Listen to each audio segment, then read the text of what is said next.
पश्चिम बंगाल में दूसरे और आखिरी चरण का चुनाव प्रचार अब से कुछ ही देर पहले समाप्त हो गया। अगर भाजपा को पश्चिम बंगाल की सत्ता में आनी है तो इस दूसरे चरण में बेहतरीन प्रदर्शन करना होगा, क्योंकि पहले चरण में जिन सीटों पर चुनाव हुआ वहां पिछले विधानसभा चुनाव में पहले से ही भाजपा बढ़त बनाई हुई थी। लेकिन दूसरे चरण में जिन 142 सीटों पर चुनाव होना है उनमें से 123 सीटों पर पिछली बार टीएमसी की जीत हुई थी, जबकि भाजपा महज 18 सीटें जीत पाई थी। शायद यही वजह है कि भाजपा ने इस दूसरे चरण में धुआंधार चुनाव प्रचार किया। चुनाव प्रचार खत्म होते ही प्रधानमंत्री मोदी ने पश्चिम बंगाल की जनता के नाम लिखे पत्र में भरोसा जताया कि बीजेपी के मुख्यमंत्री शपथ ग्रहण का उत्सव सब मिलकर मनाएंगे। प्रधानमंत्री मोदी का यह भरोसा एक आत्मविश्वास है या फिर वोटर को लुभाने की एक रणनीति? उधर सुरक्षा बलों की भारी तैनाती और चुनाव आयोग की सख्ती से वहां का माहौल बदला बदला सा है। ऐसे में लगातार 3 बार मुख्यमंत्री रह चुकी ममता बनर्जी अपना गढ़ बचाने में कितना कामयाब हो पाएगी? एक सवाल और, पहले चरण की बम्पर और रिकॉर्ड वोटिंग से दूसरे चरण के लिए क्या कुछ संकेत मिल रहे हैं? ऐसे कई सारे सवाल हैं जो कई लोगों के मन में चल रहे हैं, जो पश्चिम बंगाल के चुनाव पर लगातार नजर रखे हुए हैं। जो पश्चिम बंगाल जो पूरे देश के लिए एक तरह से कह सकते हैं कि आगे के लिए रणनीति तय करेगा, एक संकेत मिलेगा। तो इन सारे सवालों का जवाब ढूंढने की कोशिश करेंगे आवाज अड्डा में। आज हम नमस्कार, मैं हूं लक्ष्मण राय और चर्चा में शामिल होने वाले अपने मेहमानों से आपका परिचय कराऊं। इससे पहले एक बार सुन लेते हैं कि चुनाव प्रचार के आखिरी चरण में आखिरी दिन किन नेताओं ने क्या कुछ कहा। बंगाल के लोगों का जो मैंने मिजाज देखा है, मैं इस विश्वास के साथ वापस जा रहा हूं कि 4 मई के नतीजों के बाद बीजेपी के शपथ ग्रहण समारोह में मुझे आना ही है। पूरे बंगाल की जनता को मालूम है माँ माटी मानुष का उनका जो पुराना नारा था वो फेल हो चुका है। उन्होंने ना माँ का सम्मान किया, ना माटी का किया, ना मानुष का किया। हम बहुत प्रचंड बहुमत के साथ चुनाव जीते। वादा करो, हर आदमी को वोट देना है। आपका इधर में मशीन खराब करने का कोशिश भी करेगा। एक बात याद रखिए, अगर आप सुना मशीन खराब हो गया 2000 वोट का बाद, फिर आके आपका पहले का वोट दीजिए। तो कांग्रेस ने, मैं जहाँ तक समझ पाया हूँ, अच्छा निर्णय किया कि अब कांग्रेस नए सिरे से शुरुआत कर रही है, इसलिए सब सीटों पे खड़े किए। तो ये नेताओं के अपने अपने दावे और वादे थे। इन दावों में कितनी सच्चाई है और इन दावों से क्या कुछ संकेत निकाला जाए, इस पर चर्चा की शुरुआत करूं। आपको अपने मेहमानों से परिचय करा दूं। भारतीय जनता पार्टी के प्रवक्ता विजय शर्मा साहब हैं। तृणमूल कांग्रेस पार्टी के प्रवक्ता मानव जायसवाल हैं। सत्य हिंदी के फाउंडर आशुतोष जी हैं। वरिष्ठ पत्रकार अवधेश कुमार जी हैं और साथ ही साथ देवजानी चौबे जी जोड़ रही हैं, जो हमारे साथ वरिष्ठ पत्रकार हैं। आप सही मेहमानों का बहुत बहुत स्वागत है। शुरुआत में विजय शर्मा जी आपसे करना चाहूँगा।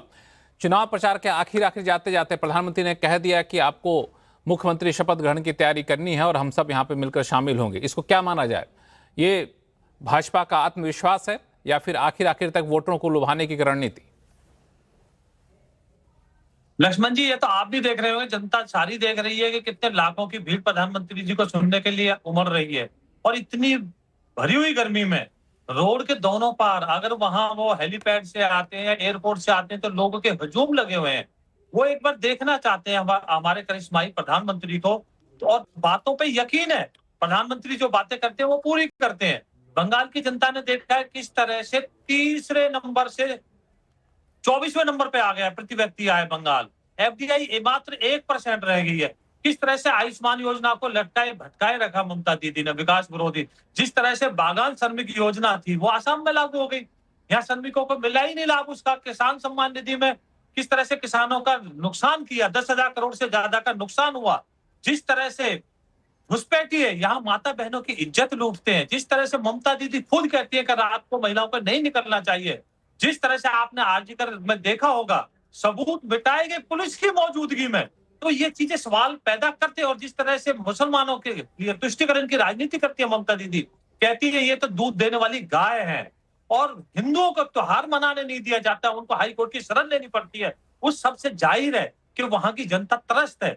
सिंडिकेट से, जो तृणमूल कांग्रेस का सिंडिकेट है, वहां किस तरह का भय, भ्रष्टाचार, आकंठ तक डूबी हुई सरकार है वहां तृणमूल। आपने देखा होगा नोट गिनने वाली मशीनें गर्म हो जाती हैं वहां, जिस तरह से मंत्रियों के घर कैश पकड़ा जाता है, गऊ तस्करी और न जाने कितनी तस्करी में सीधे आरोप टीएमसी के गुंडों पे लगते हैं। आपने देखा होगा टीएमसी के नेता थे ज्ञानी, उनके बेटे एक नाबालिग लड़की को नाचने गाने के लिए बुलाते हैं जबरदस्ती और फिर मिलकर सारे बलात्कार करते हैं। अधिक रक्तस्राव के कारण उसकी मृत्यु हो जाती है, उसको सजा भी होती है।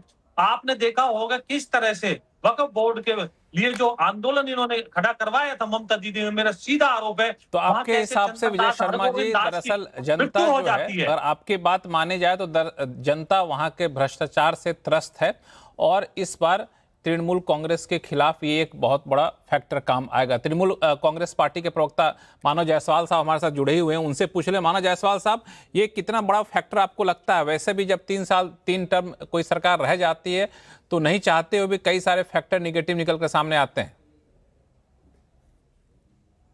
पहले तो लक्ष्मण भाई, आपके माध्यम से सभी को बहुत बहुत नमस्कार है, आपके पैनलिस्टों को और आपके जितने भी शुभचिंतक और अपने जितने भी लोग आपको देख रहे हैं। आप मेरी बात सुन पा रहे हैं?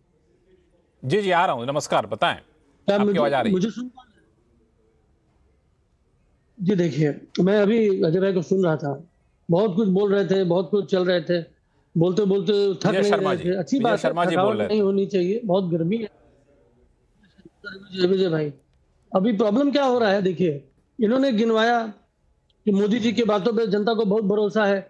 अरे 15 लाख करोड़ आएंगे, विदेश से काला धन आ जाएगा, आतंकवाद खत्म हो जाएगा, नोटबंदी देश का नया भविष्य तय करेगा, जीएसटी से व्यवसाय बढ़ जाएगा, उन्नति प्रगति, बहुत सारी चीज उन्होंने बोला।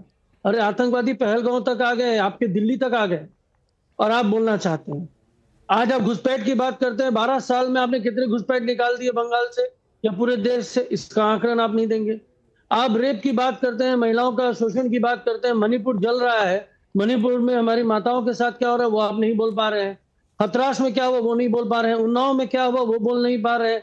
आ जाइए आप वहां पे, सबसे बड़ा जो शर्म की बात है, सबसे बड़ी, कि हमारी जो बहनें, जो हमारी जो बेटियां, जो हमारे देश का नाम पूरे विश्व पटल पर रखती हैं, उन्होंने अपने मेडल तक त्याग दिए एक समय में, लेकिन आपने उनके लिए क्या किया? तो ये जो बात है ना, कोई सुनता नहीं है। आपके लिए किसानों का क्या योगदान है? वो 800 किसान जब हमारे मारे गए आपके अनर्गल बिल की वजह से, अपनी जिद की वजह से, अपने अहंकार की वजह से, इसलिए ये आपने बोला ना, आत्मविश्वास, अति आत्मविश्वास है, कॉन्फिडेंस है, ये क्या है? अहंकार है जो मोदी जी ये बातें कर रहे हैं। 4 तारीख की मोदी जी बातें कर रहे हैं, वो पर्यटन मंत्री की तरह बंगाल में आते, पर्यटन मंत्री की तरह चले जाते हैं, लेकिन बंगाल की जनता पूर्ण तरीके से ममता बनर्जी के साथ है और ममता बनर्जी बंगाल की जनता के साथ। मानव जी, आपने जो सवाल उठाए हैं उसका जवाब जरा विजय जी से ले लेता हूं, फिर मैं आशुतोष जी और बाकी मेहमान आपके पास आऊंगा। विजय जी, 2 सवाल जो हैं उसका बहुत ही ठोस और तार्किक काट जो है एक तरीके से काउंटर टीएमसी कर रही है। पहला, आप लोग कह रहे हैं घुसपैठिए, तो कोई ये बताने को तैयार नहीं कि आखिर कितने घुसपैठियों को आपने अब तक देश से बाहर किया है। दूसरा, कह रहे हैं भ्रष्टाचार, तो भ्रष्टाचार को लेकर मणिपुर के मामले पर विपक्ष आपको घेर रही है। दूसरा, जब महिलाओं के खिलाफ भ्रष्टाचार का आंकड़े देखे तो उसमें ऐसे कई राज्य हैं जो भाजपा शासित राज्य हैं। तो 2 काउंटर जो आप लोग कर रहे हैं टीएमसी पर, उसका जवाब टीएमसी इन फैक्ट के हवाले से देती है। आप लोग क्या इसका जवाब रखे हुए हैं? पहला कि घुसपैठिए की बात करते, घुसपैठिए कितने निकाले, और भ्रष्टाचार और क्राइम तो वैसे राज्यों में भी हो रहा है जहां भाजपा के शासन है।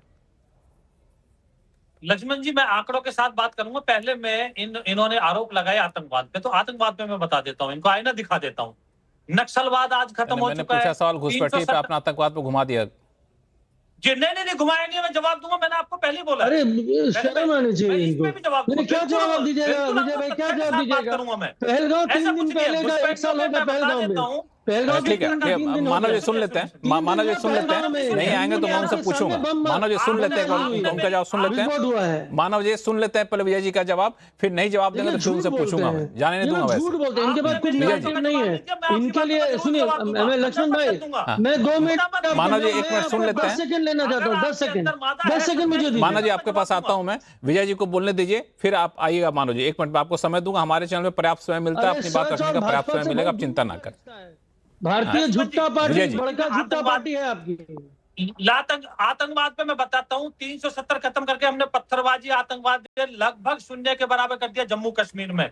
हमने माओवादी आतंकवाद था, नक्सलवाद था, हमने खत्म कर दिया। पहलगांव कहाँ है? बोडो, उल्फा, पहलगांव कहाँ है? नगा जितने, नहीं पहलगांव कहाँ है? अरे भैया होम अरे मिनिस्टर बाप रे बाप, संसद में अरे तो नक्सलवाद पूरे पे देश को भ्रमित कर देंगे। लक्ष्मण जी अरे आपका पहलगांव चैनल तो कहाँ ऐसा है? नहीं है बीच में रोक टोक का। मैं पहलगांव एक कहाँ एक है? मिनट मानव जी अरे मानव जी आप पहलगांव बोलिएगा, कहाँ है? एक मिनट उनको अजय जी, बोलने अजय जी, दीजिए। अजय जी। नहीं लक्ष्मण भाई, इनको ज्ञान नहीं है।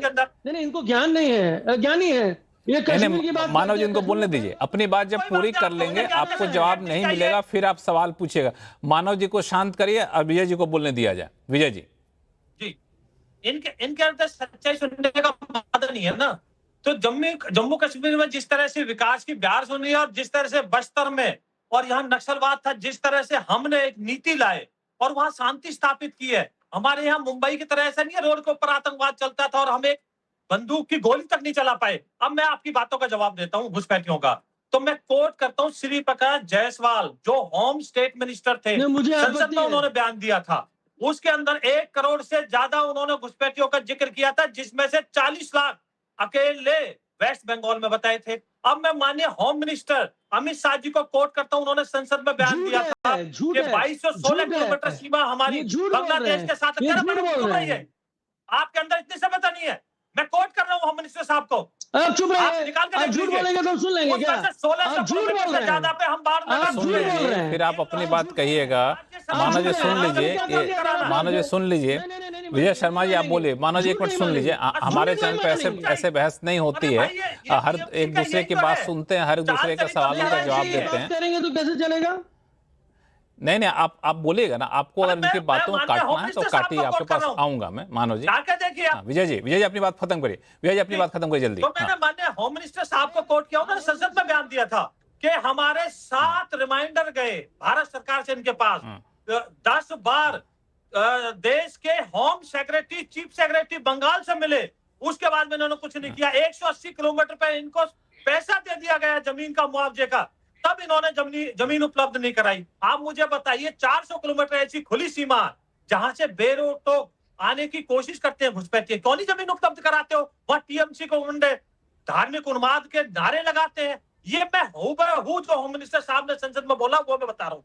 दूसरा मैं बताता हूँ, आप मुझे बताइए 26 परगना जो है वहां पे, 24 परगना पे सॉरी, वहां पे किस तरह से टीएमसी वाले वहां के वोटर कार्ड और आधार कार्ड बनवाते हैं। और ममता दीदी को मैं कोट करता हूं, वो कहते हैं कि ये आतंकवादी नहीं है रोहिंग्या, घुसपैठिए, इनको ऐसे ट्रीट नहीं करना चाहिए। ये मैं बता देता हूं अप्रैल 2017 का ममता दीदी का ट्वीट आया था इनके हक में। तो ये ममता दीदी का चाल चरित्र और चेहरा है और संदेश खाली में एक। ठीक है विजय जी यहाँ पे चुनाव प्रचार नहीं करना। चुनाव प्रचार खत्म हो गया है। चुनाव प्रचार खत्म हो गया, चुनाव प्रचार नहीं किया। मेरा सिर्फ एक सवाल था कि जिस घुसपैठिए के मोर्चे पर आप पश्चिम बंगाल में ममता बनर्जी की सरकार को घेर रहे हैं, अब तक आपने कितने घुसपैठिए निकाले देश से? इसका कोई आंकड़ा हो तो एक लाइन में बता दीजिएगा, फिर मैं जाऊंगा आशुतोष जी और बाकी हमारे मेहमान जुड़े हुए।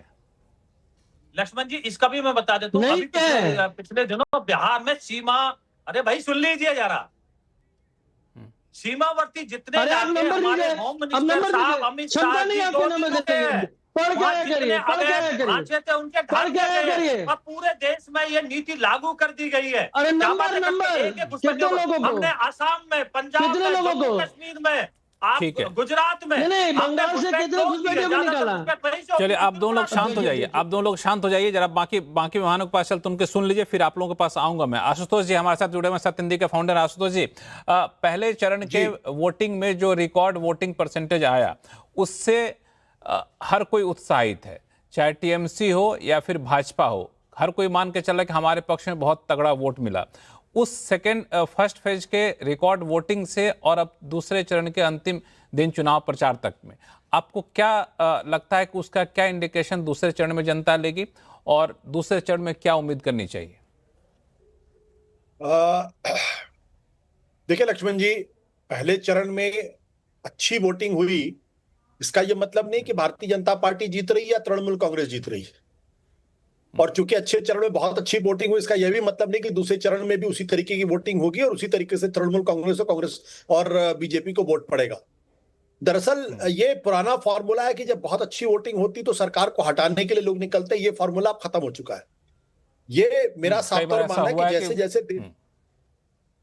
जैसे जैसे देश के अंदर वोटिंग राइट्स को लेकर जागरूकता बढ़ती जा रही, वैसे वैसे लोग अपने वोटिंग राइट के अधिकार का इस्तेमाल करते हैं। और इस बार बंगाल के अंदर विशेष तौर पर लोगों के अंदर एक डर है, खौफ इस बात को लेकर यह है कि जिस तरीके से SIR हुआ है उससे कम से कम गरीबों के अंदर एक डर जरूर बैठ गया है कि अगर हम वोट नहीं देंगे या हम अपने वोटिंग राइट का इस्तेमाल नहीं करेंगे तो हो सकता है हमारी नागरिकता भी हमसे छीन ली जाए। ये डर बहुत बड़े पैमाने पर है। इसीलिए बड़े पैमाने पर आपने देखा कि बंगाल से बाहर बड़े पैमाने पर लोग वापस बंगाल गए हैं और अपना वोटिंग राइट्स का उन्होंने इस्तेमाल किया है। तो ये कोई क्राइटेरिया नहीं है। जहां तक राजनीतिक पार्टियों का है तो जाहिर सी बात है, हर राजनीतिक पार्टी माहौल बनाने की कोशिश करती है कि देखिए वो जीत रहे हैं। कोई कहेगी 2/3 बहुमत मिल रहा है, कोई कह रहा है 4 तारीख को हम शपथ ग्रहण समारोह में यहाँ आएंगे। वो ये तो नहीं कहेंगे प्रधानमंत्री जी के हम ममता बनर्जी का शपथ ग्रहण समारोह में आएंगे। तो ये सब सिर्फ माहौल बनाने के लिए किया जाता है और ये उनका लोकतांत्रिक अधिकार है। ममता बनर्जी भी यही कर रही है और वो भी यही कर रहे हैं। लेकिन कितने % वोट पड़ा है, कितने % वोट नहीं पड़ा, इससे किसी तरीके का कोई भी अनुमान लगाना एक असंभव सी स्थिति होती है। और अगर कोई अनुमान लगाता है तो भाई मैं तो फिर उनके सामने अपना सिर झुकाता हूं। कोई अनुमान लगाना का असंभव सा है, लेकिन यह है कि बहुत सारे फैक्टर थे। SIR एक बड़ा फैक्टर था कि इतने बड़े तादाद में लोग निकल कर सामने आए। देवजानी मैं आपके पास आऊं, लेकिन मैं अवधेश जी को जरा जोड़ लूं इस डिबेट में। अवधेश जी, दूसरे चरण का चुनाव प्रचार का आखिरी दिन था, कई सारे मुद्दे निकल कर सामने आए। आपको क्या लगता है सबसे बड़ा मुद्दा कौन सा फैक्टर रहेगा? और एक बात जो आशुतोष जी कह रहे हैं कि बम्पर वोटिंग का मतलब ये नहीं है कि किसके पक्ष में जा रहा है किसके अगेंस्ट में जा रहा है, कहना बहुत मुश्किल है। देखिए, मुद्दे तो बहुत स्पष्ट है। ममता बनर्जी और तृणमूल के लिए मुद्दा है कि भैया बंगाल को बचाना है तो भाजपा को आने से रोकना है। एक लाइन का उनका मुद्दा ये है। भारतीय जनता पार्टी का मुद्दा है कि अगर बंगाल को पुराने गौरव में लाना है, घुसपैठियों के संरक्षण से बचाना है, कानून और व्यवस्था स्थापित करना है, महिलाएं रात में सुरक्षित चलें ये करना है, और आर्थिक रूप से एक समय जो उन्नत राज्य था उसको फिर से बनाना है तो भाजपा को लाना है। ये दोनों की ओर से ये बेसिक मुद्दा इतना ही है। इसके अलावा देखिए, इस बार का जो चुनाव है ये 2016, 2021 और 2026 से गुणात्मक रूप से भिन्न है। फंडामेंटली जो है डिफरेंसेस है। ममता बनर्जी के लिए 2011 का चुनाव कम्युनिस्टों से सत्ता छीन लेने का चुनाव था। इस बार पूरी ताकत भाजपा से रोकने का चुनाव है। तो ये जब रोकने का चुनाव है, इसका मतलब भाजपा की शक्ति वहां बढ़ी है। विकट परिस्थिति में भी अगर 38% वोट और 77 सीटें आई उसको उस साल, उसके बाद अगर लोकसभा चुनाव में सीटें जरूर घटी लेकिन वोट उसके बढ़े, दोनों का 10% वोट घट के 7% का अंतर रह गया है, और 65 लाख घट के करीब 38 लाख का अंतर रह गया उसमें। तो इसलिए आपको बंगाल को बिल्कुल आज के वातावरण में देखना पड़ेगा। सामान्यतः आशुतोष जी की बात बिल्कुल सही है कि 2010 के बाद वोट के बढ़ने की प्रवृत्ति है, मतदान बढ़ा है, सरकारें वापस आई है, मतदान घटा है, सरकारें गई भी है। तो ये पैमाना नहीं हो सकता, लेकिन एक अभूतपूर्व चुनाव है ये। देखिए, 93% वोट है और मुझे लगता है 2% और बढ़ जाएगा अब अंतिम आंकड़ा आते आते। लेकिन इसमें बात यह है कि उस फेज में करीब 50-51 लाख वोट कटे थे, तो उसके आधार पर कुल वोट की संख्या कम होनी चाहिए थी। 26 लाख वोट बढ़े हैं, 26 लाख। और SIR में प्रति जो सीट है 28,055 वोट प्रति सीट कटे हैं। जो पिछली बार जो पहले चरण का चुनाव था 23 सीटें भाजपा 10,000 वोट से हारी थी। तो इसीलिए और वहां जाएंगे बंगाल में तो पहले इस ढंग से खुल के लोग बोलने नहीं आते थे।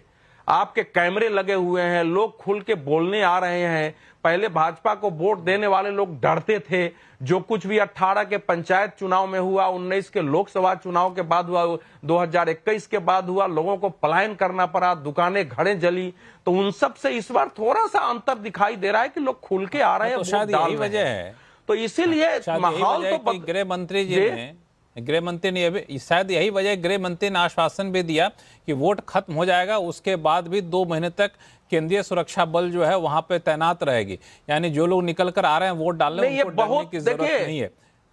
एक सेकंड, मैं देवजानी जी को जोड़ लेता हूं, क्योंकि बीच में से इंतजार कर रही हैं। देवजानी, मैं आता हूं सर, अवधेश जी आपके पास आता हूं मैं। देवजानी, ये एक कितना बड़ा फैक्टर है कि लोग कह रहे थे कि पहले अक्सर ऐसा होता था कि वोट डालने के लिए जो टीएमसी के अलावा दूसरे वोटर थे या फिर भाजपा के वोटर थे नहीं निकलते थे, या फिर उनके मन में डर होता था। और इस बार जिस खुलकर लोग आ रहे हैं, खुलकर लोग बोल रहे हैं, रैलियों में शामिल हो रहे हैं, और अब भाजपा ये भी आश्वासन दे रही है कि वोटिंग के बाद भी सुरक्षा बल यहां पर रहेंगे, इसलिए आपको डरने की जरूरत नहीं है। ये वाकई फैक्टर काम आ रहा है क्या?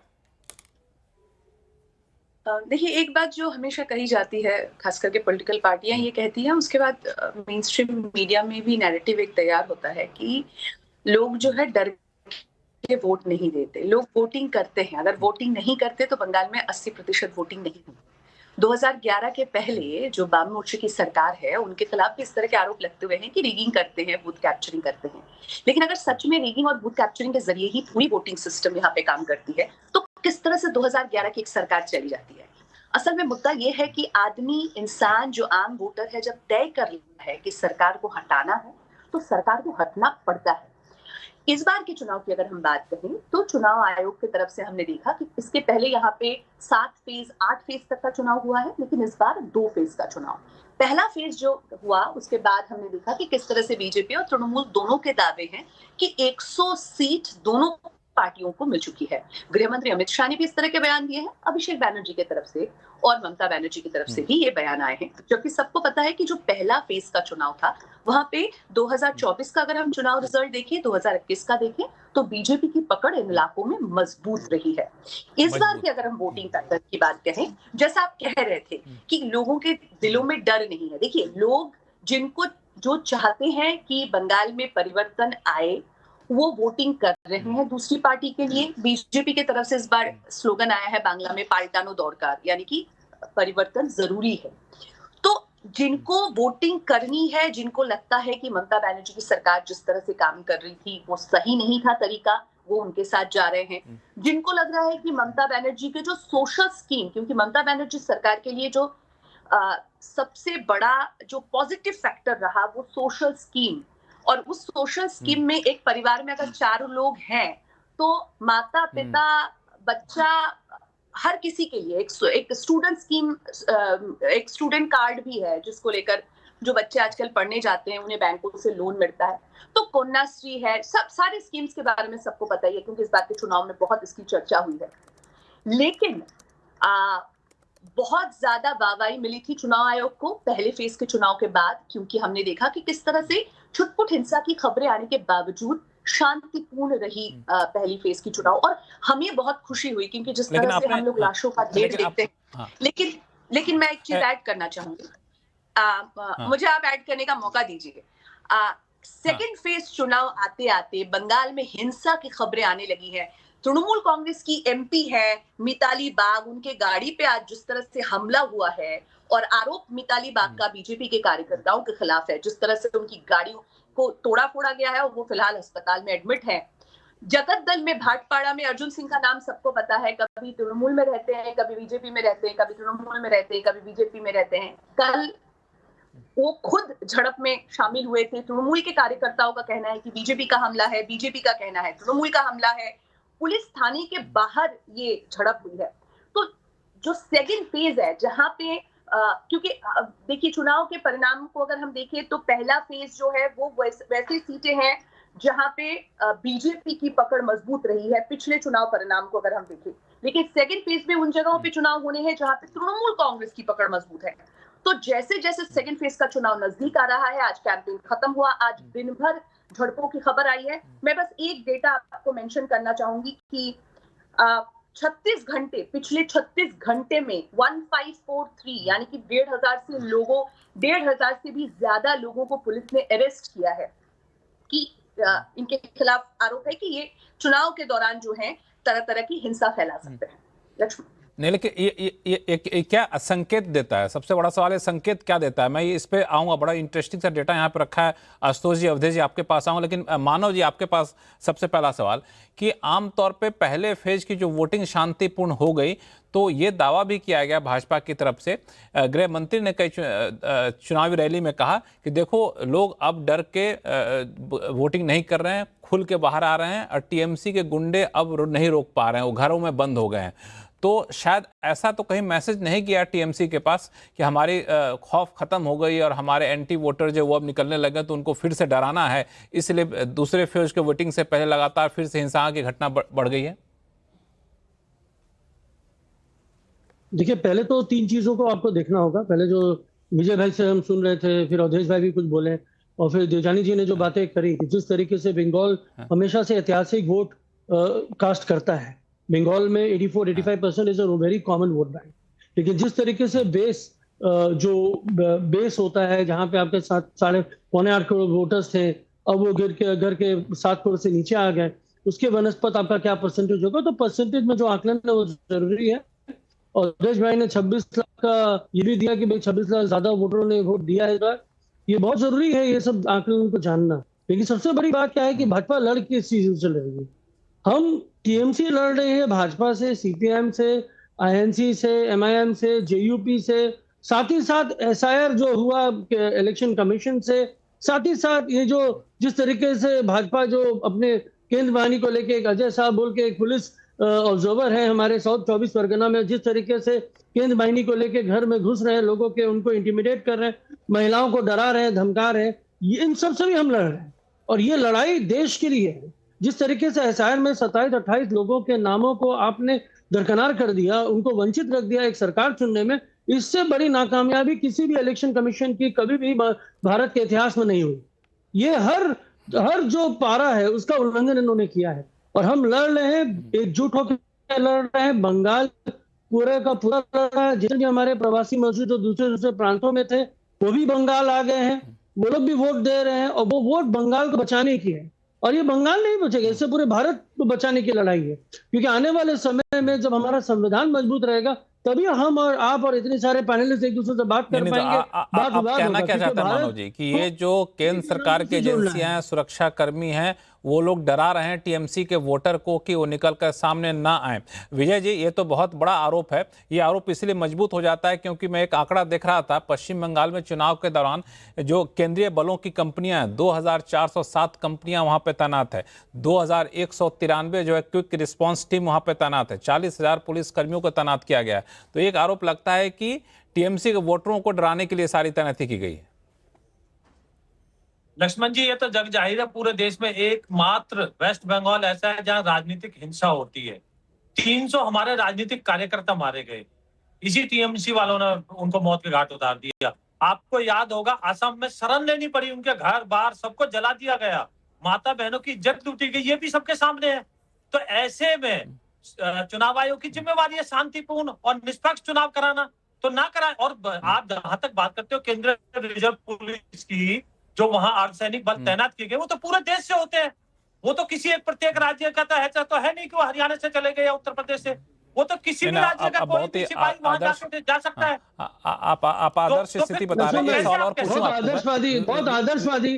बहुत आदर्शवादी हैं अजय भाई, विजय भाई। अब इनसे पूछिए, जो 28 लाख लोगों का नाम जो काटा गया, वो इलेक्शन कमीशन। अरे मानव जी, वो काटा गया, वो कौन थे? आप बता दीजिए ना, कैसे काटा गया? अरे तार्किक, आपको फर्क नहीं पड़ता? वो सुप्रीम कोर्ट के सामने था मामला। अरे तीन स्टेटों पे, उड़ीसा के, बंगाल के, कार्य का निर्माण नहीं किया, लगा दिया गया। 700 से ज्यादा जजेस लगे हुए थे, रात काम कर रहे थे। आपको शर्म आना वहां भी गुंडे भेज दिए, उनको बंधक बना दिया गया। चीफ जस्टिस ऑफ इंडिया को रात पर जगना पड़ा।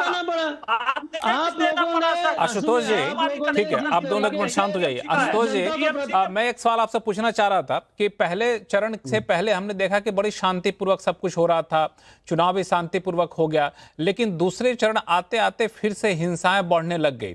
ये हिंसा क्या संकेत देती हैं? क्या कहीं ऐसा तो नहीं कि जो लोग निर्भीक होकर के, निडर होकर के वोटिंग देने आ रहे थे, उनके लिए एक संकेत है कि भाई ऐसा नहीं कि सब कुछ शांति रहने वाला और हिसाब से अपना वोट करना? देखिए, मैं विजय भाई की बात को भी सुन रहा था, और उसके बाद मेरे मन में ये सवाल पैदा हो गया कि क्या भारतीय जनता पार्टी के लोग पूरी तरीके से महात्मा गांधी के फॉलोअर हो गए, वो अहिंसा के रास्ते पर चलते हैं और बिल्कुल वायलेंस नहीं करते, और जो कुछ वायलेंस करते हैं वो उनके खिलाफ जो पार्टी चुनाव लड़ती रहती वही लड़ती रहती। मतलब अगर ये बात है तब तो मुझे लगता है वाकई में भारतीय जनता पार्टी की पूजा की जानी चाहिए और आरएसएस की पूजा करनी चाहिए, क्योंकि वो लोग गांधीवादी विचारधारा के तो नहीं है, उनकी तो अपनी एक अलग विचारधारा है। देखिए, इस तरीके से पश्चिम बंगाल की तस्वीर बनाने की कोशिश नहीं करनी चाहिए। पश्चिम बंगाल इस देश का एक बहुत ही प्रगतिवादी, बहुत ही अग्रगामी रहा है। जब इस देश के अंदर सब लोग गुलामी के सांसें ले रहे थे तो सबसे पहले पश्चिम बंगाल से गुलामी के खिलाफ आवाज उठी थी, और जो आवाज वहां से उठी, जो विवेकानंद जी ने आवाज उठाई, जो महर्षि अरविंदो ने आवाज उठाई, रविन्द्रनाथ टैगोर ने जो आवाज उठाई, बंकिम चंद्र चट्टोपाध्याय ने उठाई, राजा राममोहन रॉय ने, तो जो कुछ बंगाल में था आज आप उसको कहने चाहते हैं सिर्फ वहां हिंसा ही होती है।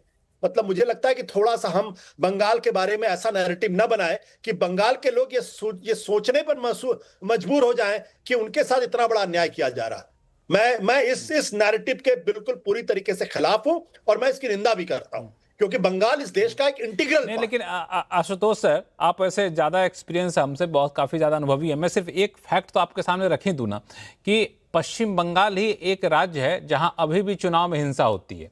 वरना बहुत अब पिछले कई सालों से हम लोग हिंसा और घटनाएं तो बंद ही हो गई चुनाव में देखना। नहीं, इस हिंसा के लिए सिर्फ तृणमूल कांग्रेस जिम्मेदार है। अगर ये विजय जी कहना वो नहीं कह चाहते रहा हूं, वो नहीं कह रहा हूं, मैं सिर्फ कह रहा हूं पश्चिम बंगाल ये कहना कांग्रेस को नहीं जिम्मेदार करो। देखिए, उल्टे हिंसा, अब बलात्कार सिर्फ वहीं होता है, चोरी वहीं होती है, डकैती वहीं होती है, बाकी के राज्य में तो रामराज चल रहा। मैं इस नैरेटिव के खिलाफ हूं कि आप बिहार में जाते तो गुंडा राज के बारे में बात, मैं इस नैरेटिव के खिलाफ। बेसिकली आप किसी प्रदेश को इस तरीके से नहीं उसके खिलाफ कोई प्रचार कर सकते। देखिए, जो महत्वपूर्ण सवाल क्या है इस चुनाव के अंदर, जिस तरीके से 27 लाख लोगों के वोट काटे गए और वो सुप्रीम कोर्ट की मौजूदगी में हुआ, और सुप्रीम कोर्ट ने जो टिप्पणी की कि एक बार आप वोट नहीं दे पाएंगे तो क्या हम आपको डिसएनफ्रेंचाइज नहीं करें, ये भारत के संविधान की मूल आत्मा के खिलाफ है कि आप 27 लाख लोगों को वोटिंग देने से ना कर रहे हैं। ये भारत के इतिहास में कभी नहीं हुआ। भारत के इतिहास में कभी भी नहीं हुआ कि बंगाल के अंदर वहां chief secretary, DGP, police commissioner, home secretary और 450-500 के आसपास लोगों के ट्रांसफर कर दिए जाएं, और ये नियम असम में लागू नहीं होता, ये नियम बंगाल में ही लागू होता। क्यों भाई, किस वजह से, क्या कारण है? और जो संस्था, एक मिनट, जो संस्था तृणमूल कांग्रेस की चुनाव में मदद कर रही थी, आईपैक, उसके डायरेक्टर को आप चुनाव के एक हफ्ते पहले अरेस्ट कर लेते हैं। ये कौन सी टेंडेंसी है भाई? ये मैं समझ नहीं पा रहा हूं। क्या भारतीय जनता पार्टी में जो लोगों को चुनाव मदद की जा रही थी उनको गिरफ्तार कर लिया तो कैसा होगा? और वो भी एक हफ्ते पहले जिसने ममता बनर्जी के नाम का प्रस्ताव किया उसके घर इनकम टैक्स से छापे पड़ जाते हैं। जो ममता बनर्जी की सुरक्षा में लगा हुआ है उसके घर छापे पड़ जाते हैं। ये कौन सी टेंडेंसी है? क्या ये लोकतांत्रिक टेंडेंसी है? आपने देखा लोकसभा चुनाव में जवाब देना चाहते हैं सर, विजय जी जवाब देना चाहते हैं। सिटिंग चीफ मिनिस्टर को अरेस्ट कर लिया गया था, ये कौन सी टेंडेंसी है? विजय जी आप जवाब दे दीजिए, फिर माना जी आपके पास आ रहा हूँ। विजय जी आप पहले बोलिए, फिर मानो जी आपके पास। धैर्य से सुना मैंने, छोटा जवाब दीजिए। बंगाल की जनता को नहीं, आप इतने वरिष्ठ हैं, आपको तो पता है हजारों कांग्रेसी कार्यकर्ताओं को मौत के घाट उतार दिया था वामपंथियों ने, या वही टीएमसी उससे एक कदम आगे बढ़ गई। इस तरह से सैकड़ों हमारे जो राजनीतिक कार्यकर्ता थे उनको मौत के घाट उतार दिया। इस आंकड़े को आप नकारेंगे क्या? बताइए आप मुझे। ये सच बात नहीं है क्या? आसाम में शरण लेनी पड़ी, बॉम्ब चलते हैं, ममता दीदी मन से कहती है बॉम्ब बना दीजिए। ये कौन सी वही राजनीति है? किसका राज है 15 साल से? कौन जिम्मेवार है इस राजनीतिक हिस्सा के लिए? सरकार का। और आपको मैं बता दूं 2007 में उत्तर प्रदेश में डीजीपी भी, चीफ सेक्रेटरी भी, ये सारे नहीं बदले गए थे क्या? दूसरा आपने आक्षेप लगाया सुप्रीम कोर्ट के ऊपर। अरे भला कीजिए आप, सुप्रीम कोर्ट ने अपनी अनुच्छेद 142 के तहत इनहेरेंट पावर को यूज किया, जो वहां ट्रिब्यूनल गठित किए गए। इससे ज्यादा सुप्रीम कोर्ट क्या करेगा? आपको 27 अक्टूबर से ये चरणबद्ध तरीके से शुरू हुई, 6 महीने आपको दे दिए गए, आप सोते रहे। आपकी तार्किक विसंगति अगर रही, आप मुझे बताइए तमिलनाडु में ऐसा क्यों नहीं है? वहां भी तार्किक विसंगति थी, वहां तो ऐसा बड़ा नहीं। जवाब देंगे आशुतोष जी, इशारा कर रहे हैं, जवाब देना चाहते हैं। आशुतोष जी जवाब दीजिए, आशुतोष जी जवाब दीजिए, फिर मानव जी के पास जाऊंगा। देखिए लक्ष्मण जी, हमारा जो ज्यूरिस्प्रूडेंस है वो मानव जी, आ रहा हूं सिद्धांत आपको पे चलता है इसके तुरंत बाद। एक निर्दोष आदमी को सजा नहीं मिलनी चाहिए, भले ही 10 दोषी छूट जाए। अरे एक मिनट, मैंने आपको नहीं बोला विजय जी, मैंने आपके समय में नहीं टोका। और हमारा लोकतंत्र इस पे चलता है कि एक भी ईमानदार वोटर का वोटिंग राइट्स नहीं सीज होना चाहिए। मैं अगर नियम ये होता कि सुप्रीम कोर्ट ये कहता है कि ठीक है 27 लाख लोगों को, और खुद सुप्रीम कोर्ट ने कहा कि भाई 2002 का जो आपने नियम बनाया था कि अगर उस लिस्ट में जिसके नाम उनको किसी तरीके का डॉक्यूमेंट देने की जरूरत नहीं है, आपने नया नियम इसमें लागू कर दिया है। और ये सुप्रीम कोर्ट की टिप्पणी है। उसके बाद भी अगर सुप्रीम कोर्ट 27 लाख लोगों को वोट नहीं देने देता है तो उस पर मैं क्या करूं? क्या हम लोग चुप रहे इस पे? क्या पूरा देश चुप रहे इस पे? सुप्रीम कोर्ट भी आलोचना से परे नहीं है। जिन लोगों को इस बात का एहसास नहीं, उनको भारत के संविधान की जानकारी नहीं है और वो भारत के संविधान को पढ़ना भी नहीं जानते। हम साफ तौर पर सुप्रीम कोर्ट हो चाहे जो भी जुडिशरी में हो, उसकी आलोचना का अधिकार है। मानव जी, सर एक मिनट, मानव जी को सुन लेते हैं, संवैधानिक इतिहास में एक बहुत बड़ा काला अध्याय है। मानव जी, देखिए सबसे बड़ी बात है ये विजय शर्मा जी को ना ज्ञान नहीं है। उनको पता ही नहीं कि हम एसआईआर हुआ तो हम क्या कर रहे थे। हमने हेल्प डेस्क लगाए, हमने जितने भी जो लोग हैं उनके लिए फॉर्म्स डिस्ट्रीब्यूट करे, फॉर्म्स भरवाए, जाके हमने बीएलओ के थ्रू उनको सबमिट कराए, तो हमारा काम था। आपने कितने कैंप लगाए? आपके लोगों ने कितने कैंप लगाए? 0। दूसरी बात, जहां तक बात हो रही आशुतोष भाई को मैं सुन रहा था, आपने लटकाया भटकाया, आपने जजों को बनाया।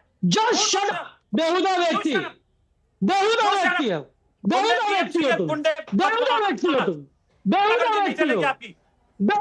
हो जज शराब सुनने की क्षमता रखो, अगर भोगने की क्षमता, भोगने का कारण है। ऐसी बातें मत करिए, ऐसी बातें मत करिए। एक आदमी बोले, एक आदमी शांत रहिए। नहीं, मानव जी ऐसे नहीं, मानव जी ऐसे नहीं। आप अपनी बात पूरी की। विजय जी एक मिनट शांत हुए, फिर आपको बोलने का मौका दूंगा। मानव जी अपनी बात शांति से बोलिए। मानव जी अपनी बात पूरी करिए शांति से। पहली बात विजय जी को शांत किया जाए। विजय जी एक मिनट शांत हो जाए। विजय जी आप तो पुराने हमारे शो में आते हैं, आपको पता है कि बोलने का मौका दिया जाएगा। आप बीच में मत बोलिए, मानव जी को बात पूरी करनी है। कुछ पुराने नहीं है। मानव जी बोलिए। देखिए मानव जी अपनी बात खत्म करिए। पहले तो मैं आपको एक बता देना चाहता हूँ, ये लोग इतने धूर्त व्यक्ति हैं।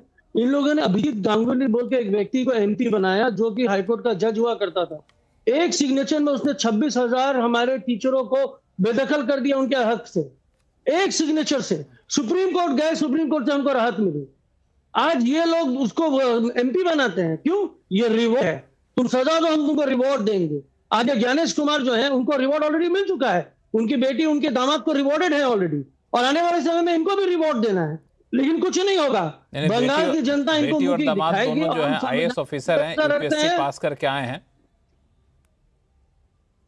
हाँ, कितना ज्ञानी आईएएस ऑफिसर है वो नोएडा में पता चल रहा है, वो सबको पता है, पूरा देश जागरूक हो गया है। इनका विषय है कि इनको नाकामयाबी इतनी है कि 27-28 लोगों को ये जोड़ नहीं पाया और ये बात कर रहे हैं। सुप्रीम कोर्ट, अगर हम सुप्रीम कोर्ट में जा रहे हैं, सुप्रीम कोर्ट टिप्पणी देता है कि आपका अधिकार फंडामेंटल राइट्स नहीं है। मानव जी अपनी बात खत्म करिए। आप एक सरकार चुन रहे हैं। विजय जी बताइए। हाँ ठीक है, अब मानव जी आप शांत होइए। आपका समय खत्म हो गया। 1 मिनट विजय जी को बोलने दिया जाए। विजय जी बोलिए। जब कोई बात करता तो अब आप शांत होइए। मानव जी अब आप शांत हो जाइए, विजय जी को बोलने दिया जाए। मानव जी को शांत किया, विजय जी बोलिए। लक्ष्मण जी आप चुनाव आयोग की वेबसाइट पर जाइए। 27 अक्टूबर को अधिसूचना जारी होती है, इनकी नोटिफिकेशन होता है चुनाव आयोग का। 7 फरवरी को फाइनल वोटर लिस्ट आनी थी। ममता दीदी धमकी देती है मैं एसआईआर नहीं होने दूंगी। तो आप मुझे बताइए, 6.25 महीने तुम्हारे को समय मिला, कहां से होते रहे? अपील का समय दिया, 3 स्टेटों के जजों को लगा दिया गया, सुप्रीम कोर्ट ने इनहेरेंट पावर यूज की, उसके बाद में कोई आदमी सोता रहे, तार्किक विसंगति है, तो फिर शुद्धिकरण किस बात का हुआ? किस बात की एसआईआर हुई? फिर राहुल गांधी खड़े होकर कहते हैं ठीक है, आप दोनों शांत हो जाइए। देवयानी एक सवाल मैं आपसे पूछना चाहूंगा कि एसआईआर का मुद्दा पश्चिम बंगाल में कितना जोर पकड़ रहा है, वोटर के बीच में कितना इंपॉर्टेंट मुद्दा है? ये सवाल इसलिए पूछ रहा हूं देवयानी आपसे क्योंकि एसआईआर का मुद्दा बाकी राज्यों में उठा था। बिहार उसका एक बहुत ही सीधा सा एग्जाम्पल था, वहां पे वोट कटे भी नहीं, लेकिन वहां पे जनता के बीच में वो बहुत बड़ा मुद्दा रहा नहीं। कई राज्यों में ऐसा रहा। पश्चिम बंगाल में कितना बड़ा मुद्दा है? देखिए, पश्चिम बंगाल में तो भारी संख्या में लोगों का नाम जो है वोटर लिस्ट से बाहर हुआ है, तो जाहिर तौर पे ये एक बड़ा मुद्दा बना है। और एसआईआर के पहले हमने देखा था कि किस तरह से चुनावी मुद्दे जो हैं बंगाल में वो अलग अलग थे, लेकिन जैसे जैसे एसआईआर तूल पकड़ता गया, और मैं आपको बता दूं कि एसआईआर का प्रोसेस जब शुरू हुआ, जिस तरह से जितने वक्त कम था और पूरा का पूरा प्रोसेस खत्म करना था, तो हमने देखा कि किस तरह से एसआईआर के दौरान जो बीएलओ जो ब्लॉक लेवल अफसर हैं उनकी मौत हुई है। कुछ मामलों में परिवारों की तरफ से दावे किए गए कि मौत जो है एक्सेसिव काम का प्रेशर था उसके वजह से हुआ है। कुछ परिवारों का कहना था कि तबीयत बिगड़ गई थी, जैसा मैंने बताया एक्सेसिव कामों के वजह से आत्महत्याएं भी हुई हैं, और उसको लेकर भी परिवारों की तरफ से इस तरह के दावे किए गए, काम का प्रेशर ज्यादा था। तो गरीब आदमी जो है उसके पास एसआईआर को लेकर जिस तरह के कागज जमा करने थे, तो बहुत सारे गरीबों के पास वो कागज भी नहीं थे, तो एक अफरा तफरी का माहौल हुआ। जितनी भी राजनीतिक पार्टियां हैं, वो लेफ्ट की पार्टियां हो या तृणमूल कांग्रेस की पार्टियां, उन्होंने एसआईआर को लेकर किस तरह से बहुत सहज तरीके से किस तरह से फॉर्म फिलअप करना है और किस तरह से डॉक्यूमेंट्स जमा करने हैं, उसको लेकर अपने कैंप भी बनाए। और एसआईआर का मुद्दा एक ऐसा मुद्दा रहा जिसको लेकर ममता बनर्जी बार बार, जैसा मैंने बताया कि चुनावी मुद्दा एसआईआर बन गया, जबकि मुद्दा होना था करप्शन, चुनावी मुद्दा एसआईआर बन गया। लेकिन एक सवाल मेरा इसमें यह है अवधेश जी, एक सवाल मेरा यह है कि अगर एसआईआर चुनावी मुद्दा बन गया है तो इसका दो परिस्थिति हो सकती है। एक परिस्थिति ये हो सकती है कि एसआईआर का एक परसेप्शन ये बना कि अल्पसंख्यकों के खिलाफ है, टीएमसी के वोटर के खिलाफ है, इतने लोगों का नाम कट गए तो टीएमसी के वोटर अल्पसंख्यक और एकजुट होकर के जाएंगे वोट डालने के लिए, ताकि देखो जी हमारे फैमिली में 2 लोगों का नाम कटे लेकिन इस बार कोई एब्सेंट नहीं होना, हर किसी को वोट डालना है जा करके। एक इसका नतीजा ये हो सकता है। दूसरा नतीजा ये हो सकता है जिनके वोट कट गए वो तो नहीं जा रहे हैं, लेकिन दूसरा पक्ष काफ़ी ज़्यादा एकजुट हो रहा है। ये ध्रुवीकरण जो अगर होगा तो ये फायदा किधर जाता हो आपको दिख रहा है अवधेश जी? देखिए लक्ष्मण जी, पहले तो मेरा रिक्वेस्ट होगा कि मैंने बहुत धैर्य से 2-2, 3-3, 4-4 राउंड लोगों को सुना है, कई इशू उठाए हैं जिसमें से आपका एक एसआईआर है। देखिए इसमें 4 इशू महत्वपूर्ण उठा है। देवयानी जी ने वे कहा कि हिंसा इतनी नहीं होती है। पहला है हिंसा, दूसरा सुरक्षा बल है, तीसरा है एसआईआर और चौथा आपका प्रश्न है। देखिए बंगाल और हिंसा, ये दोनों हिंसा नहीं जघन्य हिंसा पर्याय रहे हैं। मैंने स्वयं वहां, और मैं समझता हूं आशुतोष जी भले नकार रहे हो, वामपंथियों के शासन में साइलेंट और साइंटिफिक रिगिंग देखी। हम लोगों के मित्र कई जगह चुनाव लड़ते थे, बोलते थे कि जाने की ही जरूरत नहीं है। कई जगह एसडीओ की ड्यूटी होती थी बूथ छाप के रख देने का। और ममता बनर्जी ने जब लड़ाई शुरू की वहां हिंसा, राइटर्स बिल्डिंग के सामने हाथ पर ममता बनर्जी को तोड़ दिया गया, 13 कार्यकर्ता उनके मारे गए। ममता बनर्जी कांग्रेस से अलग ही इसलिए हुई कि वामपंथियों के शासन और इसके पाप अपराध के विरुद्ध कांग्रेस खड़ी नहीं हो रही है। और ममता बनर्जी की स्वयं पिटाई हुई है, उनकी साड़ियां फाड़ी गई नंदीग्राम और सिंदूर की लड़ाई में। लेकिन हमारे देश में यहां क्या था कि यहां का जो एक लिबरलिस्ट खेमा था उन्हीं वामपंथियों को यहां लाके और प्रगतिवाद का नमूना बताता था। ममता बनर्जी जब जीती तो ममता बनर्जी ने उसी चीज को अपनाया कि भैया इनसे ऐसे नहीं लड़ सकते हैं, इनसे लड़ना है तो इनके हथियार से लड़ना पड़ेगा। तो उनके जो माफिया थे, उनके जो अंडरवर्ल्ड थे, बूथ छापने वाले थे, हथियार बनाने वाले थे, वो सारे इधर आ गए।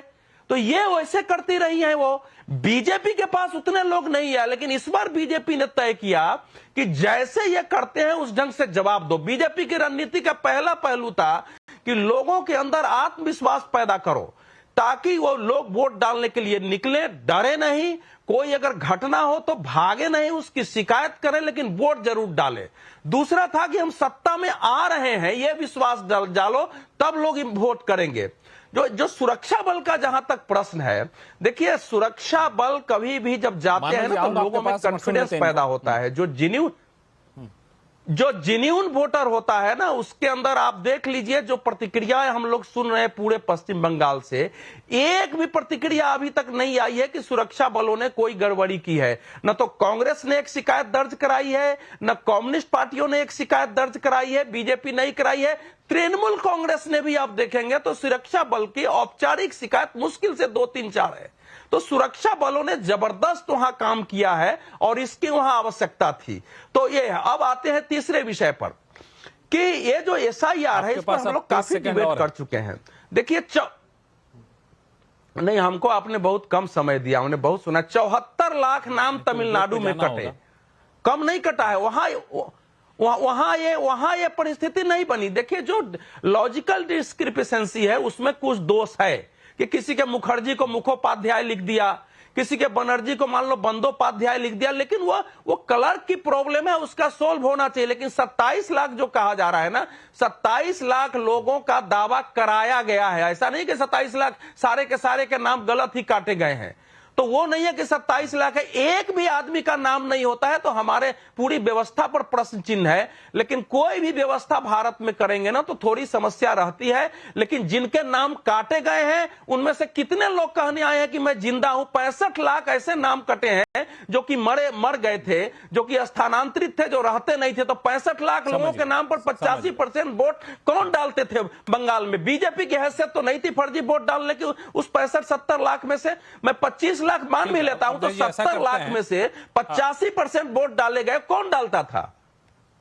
अवधेश जी, दरअसल एक ब्रेक का वक्त हो गया, हम टाल नहीं सकते हैं, ब्रेक ले लेते हैं, फिर हम लोग इस चर्चा को आगे जारी रखें। कहीं जाइएगा नहीं, लौटते हैं छोटे से ब्रेक के बाद।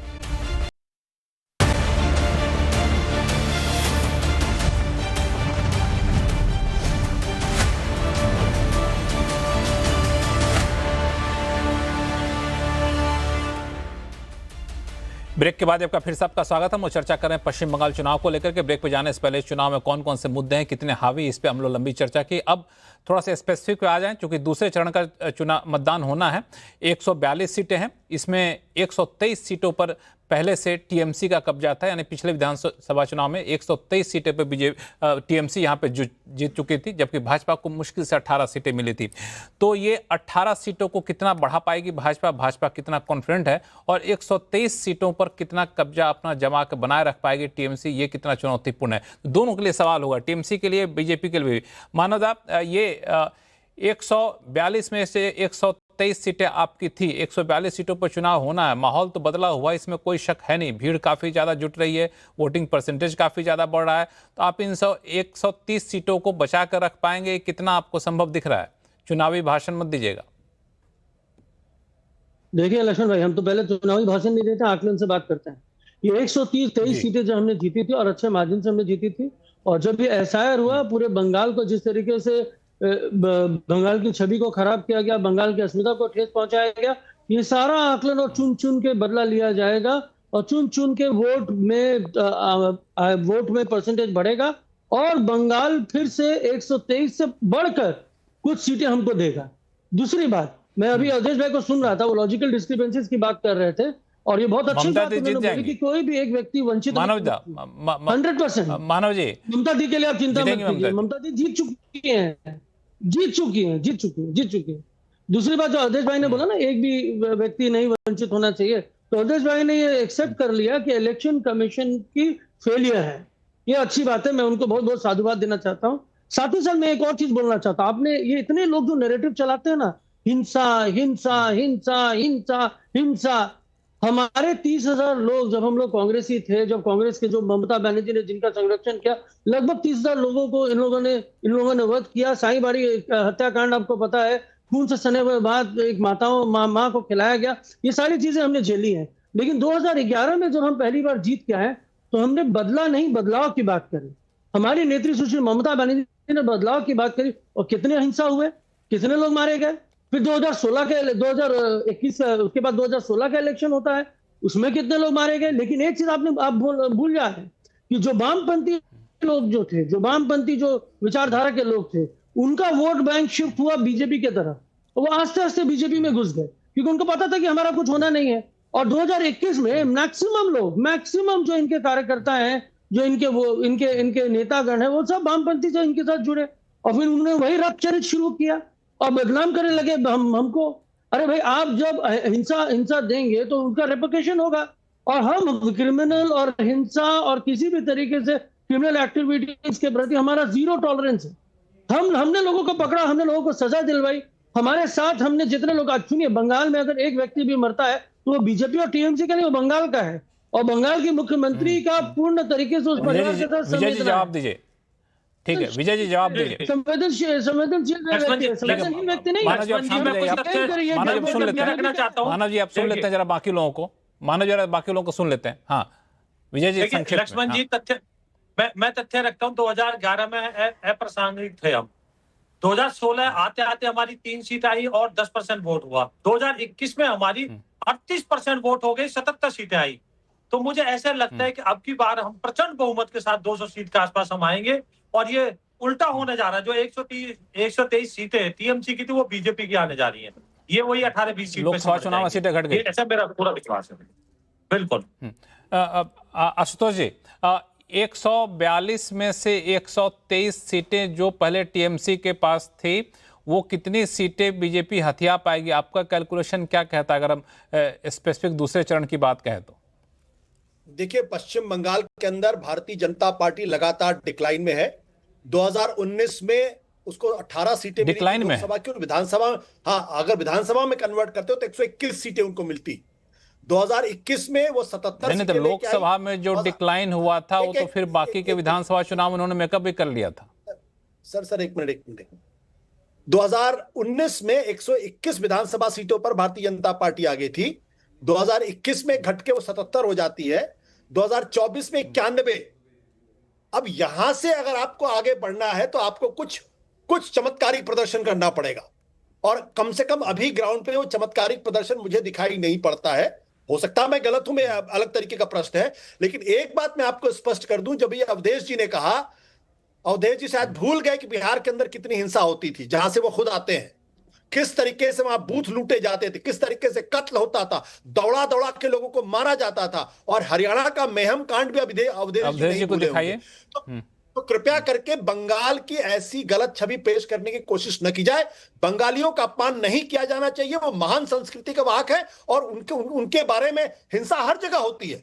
लेकिन अगर आप ऐसी तस्वीर बनाएंगे कि सिर्फ बंगाल में हिंसा होती है, तो ये बंगाल की महान संस्कृति और सभ्यता का अपमान है। अवधेश जी जवाब दे दीजिए, फिर देवजानी आपके पास आता हूं। अवधेश जी जवाब दे दीजिए। अब देखिए, बिहार पर तो चर्चा थी नहीं कि हम बिहार पर बोले। आशुतोष जी को बिहार याद आ गया। देखिए, सच्चाई बोलना किसी का अपमान नहीं है। बिहार भी बंगाल का ही भाग था। अगर मैं बिहारी हूं तो हम सब लोग जो है, बंगाल ही प्रांत हमारे रहा है। हमारे बाबा दादा के जो सर्टिफिकेट है वो बंगाल बोर्ड का सर्टिफिकेट है। तो वो विषय नहीं है। बंगाल माने भारत का इतना जघन्यतम प्रदेश बना चुनाव की दृष्टि से और राजनीतिक हिंसा से, कि उसने इतिहास में ऐसे काले अध्याय लिखे हैं जिनको कहीं नहीं। इससे बंगाल की संस्कृति और उसकी महानता पर कोई प्रश्न नहीं खड़ा होता है। पहले कम्युनिस्टों ने किया, बाद में ममता बनर्जी ने किया। देखिए, इस समय ये जो क्षेत्र है ना, इसमें बीजेपी कोलकाता उसके आसपास 1 सीट नहीं जीती थी, उत्तर 24 परगना, दक्षिण 24 परगना, इस सब में 1 सीट नहीं जीती थी, बांग्लादेश के इलाके से नहीं जीती थी। लेकिन इस बार की परिस्थितियों में जब आप आमने सामने संघर्ष कर रहे हैं, मतदाता निकल रहे हैं, मतुआ समुदाय की वहां इशू है, वहां सिटीजनशिप एक्ट इशू है, वहां घुसपैठ इशू है, तो उसमें लड़ाई इस बार जबरदस्त है। क्योंकि आप देख रहे हैं कि आज भवानीपुर में मारपीट हो गई है बीजेपी और टीएमसी में। पहले यह संभव नहीं था कि टीएमसी से भवानीपुर में बीजेपी के लोग की मारपीट हो जाए। तो इसीलिए अब इस बार का चुनाव परिणाम आशुतोष जी भले करें, मैंने पहले ही बताया था कि लोकसभा चुनाव में भारतीय जनता पार्टी की सीटें घरी थी, लेकिन वोट बढ़ गया था। विधानसभा में जो 65 लाख का अंतर था वो घट के 38 लाख हो गया था। लोकसभा के पास जाना होगा मुझे, शो का समय खत्म हो रहा है। मैं अभी अवधेश जी को याद दिलाना चाहता हूं, पिछले ही दिनों वह राकेश कुमार सिंह नाम के एक शख्स को, जिनके खिलाफ 54 केसेस हैं, उनको अदालत से जमानत मिली और उनको टिकट दे दिया। तो बीजेपी को कम से कम यह बोलने का अधिकार नहीं। अगर आप राकेश सिंह को टिकट नहीं देते तब मैं मानता कि आप अपराधी। और सूरजभान सिंह कौन थे भाई, और शहाबुद्दीन कौन थे? बिहार पर चर्चा कभी और कर लेंगे आशुतोष सर, बिहार पर चर्चा कभी और कर लेंगे। देवजानी, अब सबको यही जानना चाहता, बड़ा स्पेसिफिक सा सवाल है कि भाई अब 142 सीट में क्या हो रहा है, वहां पे क्या समीकरण निकल कर आ रहा है? आप तो वहां पे हैं, ग्राउंड फील करते होंगे। देखिए, पहले तो एक पॉइंट मैं ऐड कर दूं, ये बंगाल की जो छवि है ना, जो बनाते हैं वहां पे मेन स्ट्रीम के लोग, वो छवि बहुत गलत है। और ये जो बंगाल को लेकर एक बात अभी कही गई कि बहुत ही एकदम खराब राज्य, तो हमें बहुत अच्छे से पता है कि दूसरे राज्यों की हालत क्या है, बीजेपी शासित जो राज्य है वहां की हालत क्या है, या दूसरे राज्यों की हालत क्या है। पूरे भारत में हिंसा की राजनीति बंगाल में होती है। एक बात मैंने वो कहा नहीं था, अवधेश जी ने मेरे कमेंट में वो जोड़ दिया। मैंने ये नहीं कहा कि यहाँ पे हिंसा नहीं होती, मैंने ये कहा कि सिर्फ रिगिंग और बूथ कैप्चरिंग के जरिए एक चुनाव नहीं जीता जा सकता। जिस लेफ्ट फ्रंट की सरकार को 235 सीटें मिलती है 2006 में, उसी लेफ्ट फ्रंट सरकार का सफाया हो जाता है 2011 में। पूरी मशीनरी उसके पास थी, सबको बहुत अच्छे से पता है कि लेफ्ट किस तरह से अपने कैडर को तैयार करता है, किस तरह से चुनावी रणनीति तय करता है। उसके बावजूद लोग चाहते थे बंगाल में बदलाव आए और बंगाल में लोगों ने भर भर को ममता बनर्जी को वोट दिया। अगर ममता बनर्जी के खिलाफ उस तरह का एंटी इनकम्बेंसी तैयार होता है तो लोग बीजेपी को भी वोट डालेंगे। तो सिर्फ बूथ कैप्चरिंग और रिगिंग से चुनाव नहीं जीता जाता, ये मैंने कहा। दूसरा सवाल, ये जो हिंसा की बात कर रहे हैं, तो अभी हमारे जो बीजेपी के तरफ से यहाँ पे जो स्पोक पर्सन है विजय जी, या तृणमूल कांग्रेस से जो मानव जी हैं, वो दोनों अपनी पार्टी की बात बता रहे हैं। अगर लेफ्ट का यहाँ पे कोई रहता तो लेफ्ट के जो अभी यहाँ पे स्पोक पर्सन भी रहते, वो भी बताते कि किस तरह से उनके कार्यकर्ताओं की मौत हुई है।